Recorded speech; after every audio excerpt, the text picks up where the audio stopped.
You know, it's almost like your birthday with a package from China, so let's go.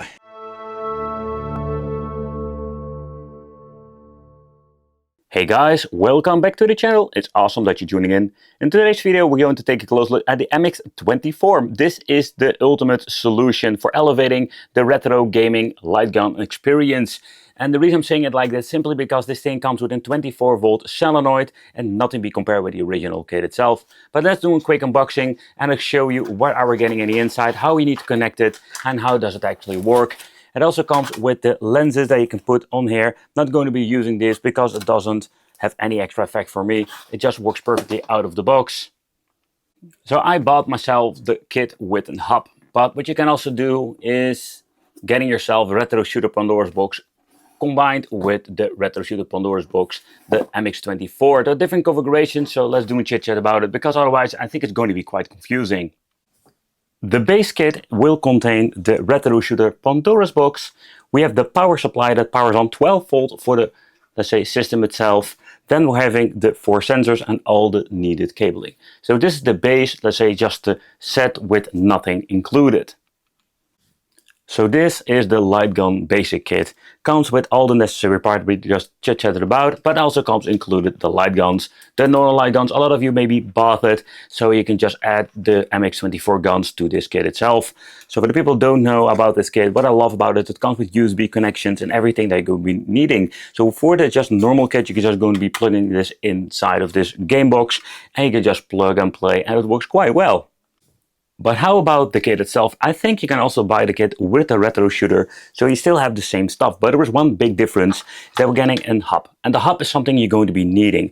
The hub is going to be especially for 12 and 24 volt. And this is the reason why you're going to be needing it. You can't plug in the 24 volt inside of this thing. You're going to be frying it. That's one thing to be sure. Nevertheless, you're going to be getting this. You're going to be plugging one or two MX24s in here. And then everything has been plugged in. And this USB goes into the system. That's actually how it works out. But this kit is actually what you're getting if you don't want to have the original light guns, but you can get yourself the MX24 and a complete kit. In my case, I just bought it like this, just a hub. I got myself the power supply and the light gun itself, or the machine light gun MX24, and I'm going to be using this on my kit already having. But how does it actually work when it comes to the sensor? Some people were confused with my previous video, so let's give you a quick overview. So the first cable is going to be in your, let's say, box itself. So this is a normal USB, and this is going to be connecting to both of the, let's say, top sensors. You can just also use it on the bottom one, depends how you want to do it. So all of them will point out the arrows to the screen itself. Going to be putting it on the corners. And you're going to be linking this one to that one with a USB-C, and the same goes to the right one. That's actually how you're going to be connecting it.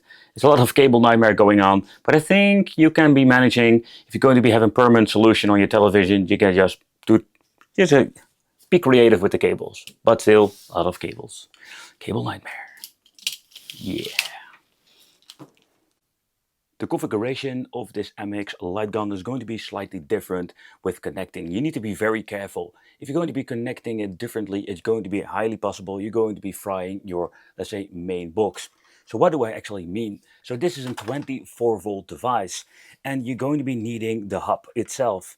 So with the hub, we're going to be connecting the power supply. This is going to be the 24 volt power supply that's going to be connected with the Firebase. This is the new Firebase, and I mean with the new Firebase that this thing is 12 volt and 24 volt. So also don't use the older one. You get yourself one Firebase with your MX light guns.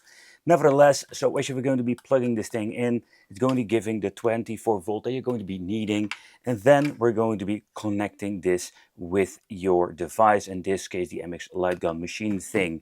Overall, everything has been configured like it is, from the machine gun to the power, and then we're going to having the USB connection, and that USB connection is going to be connecting to your, let's say, device when it comes to a PC, or in this case the retro shooter machine itself. So this is the way how you need to connect it. Very important. If you're going to be plugging in 12 of the 24 volt, yep, you're going to be highly possibly going to be frying your full system. So be careful with this. With retro shooter, we do have two options. So having the original retro shooter in the device, and this is just great. It's a very nice, let's say, solution. It's a very small gun and the feedback is quite nice. You cannot really disable it by saying pressing a certain button. What you only can do with it is holding it, putting it in rapid fire, and I can tell you it's absolutely great. I love it and it's fun to play it with games like Terminator. And then of course we're having this gigantic machine gun. And this thing is just another thing. And this works with 24-volt solenoids. But what is also kind of cool is now having an extra feedback at the back over here. If you're going to be holding this against your body, you're going to be feeling it in the gun itself, or the light gun itself, and also at the back. When it comes to the rapid fire, we can shut it off by holding this lever over here.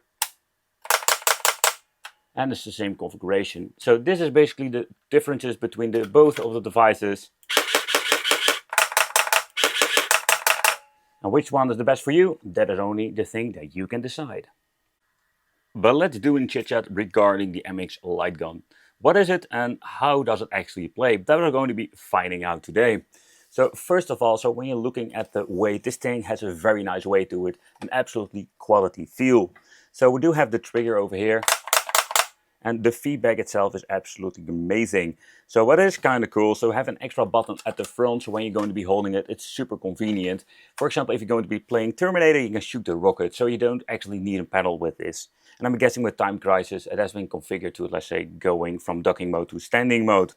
So at the side, we're finding this lever. The lever itself is on both sides. And if you're going to be holding this for a couple of seconds, you can switch between rapid fire and the normal fire.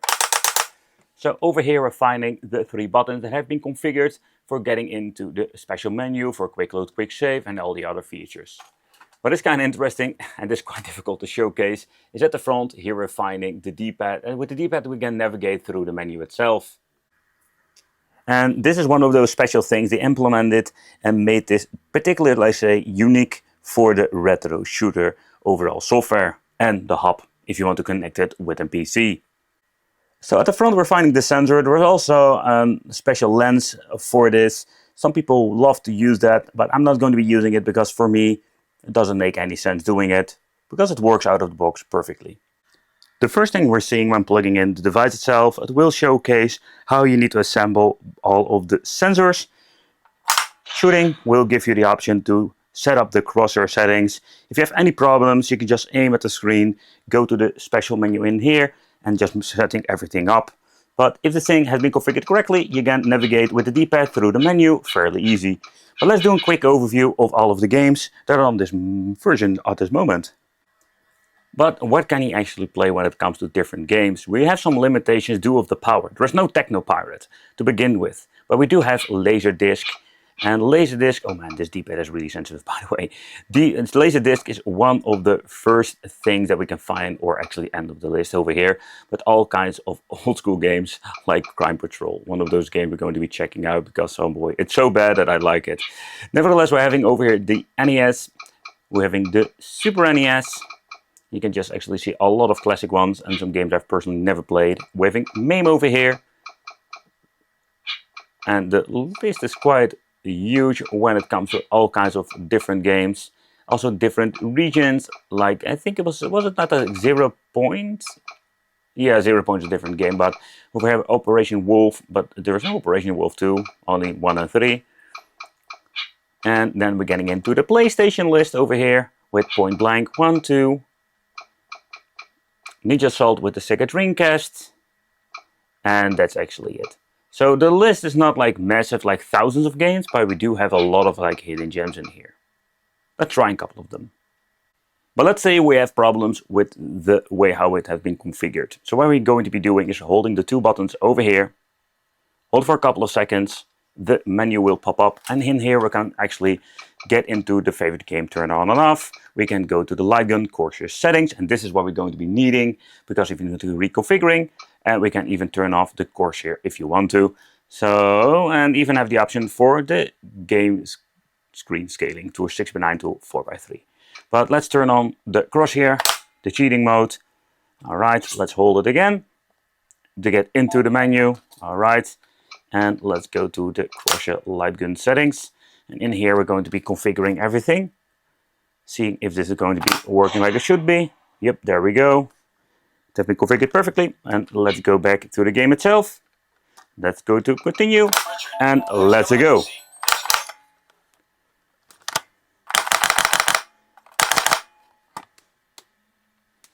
Okay, so let's start off with one of the classic games, PlayStation 1 Time Crisis. I love this game. This is so much fun. So let's see how they configured everything. Does the... Yep, like I said, this button is going to be the standing mode.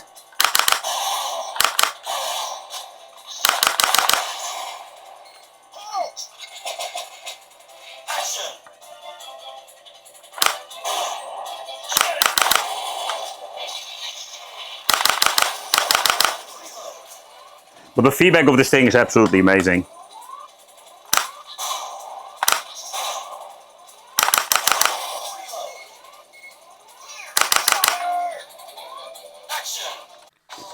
Alright, so let's get into the game.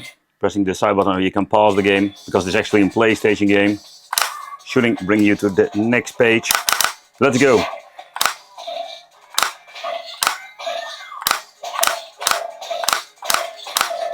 But also, with Time Crisis in this game, it works absolutely perfect.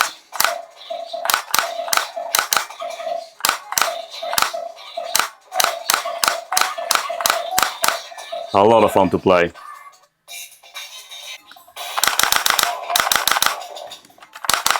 Okay, so what's kind of cool with some of the emulators, so basically with this game you should move your gun out of the screen to reload, but you have the cheat button for actually using it in front of here, so you can just actually reload. In this case, having unlimited bullets.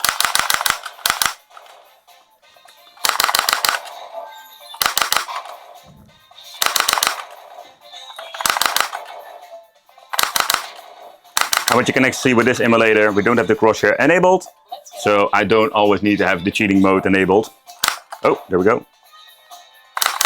But the emulation performance, even on Dreamcast, is amazing on this.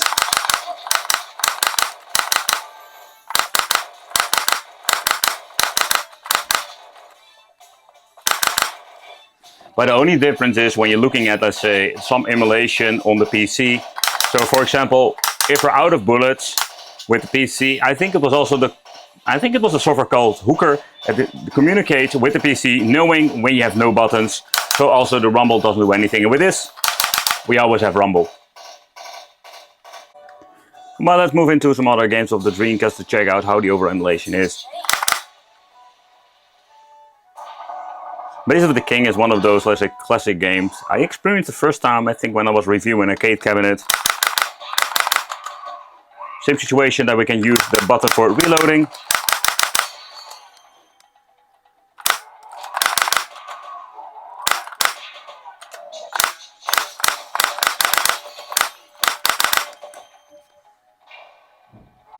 But if you're searching for a plug-and-play solution and just to elevate your overall arcade gaming experience, this MX is absolutely the answer for that. The solenoid is so much more better and aggressive, and not to forget the extra feedback at the back. This is absolutely a very cool, let's say, device. And with all of the games that are implemented on this box or the compatibility, we do have a lot of games that we can really enjoy. Think about Terminator or some other real shooting games. They're absolutely amazing for this. Confidential Mission was also a lot of fun to play with this, and of course, already mentioned before, you can just very easily set this thing in rapid fire mode or just get into the single shot. This works perfectly. Thank you all for watching. Let me know in the comments, do you think it's really worth it? You can buy these, let's say, light guns and make things extra, or you can get yourself a complete kit. And it will be great to see you in the next video, and let me know in the comments, what do you think?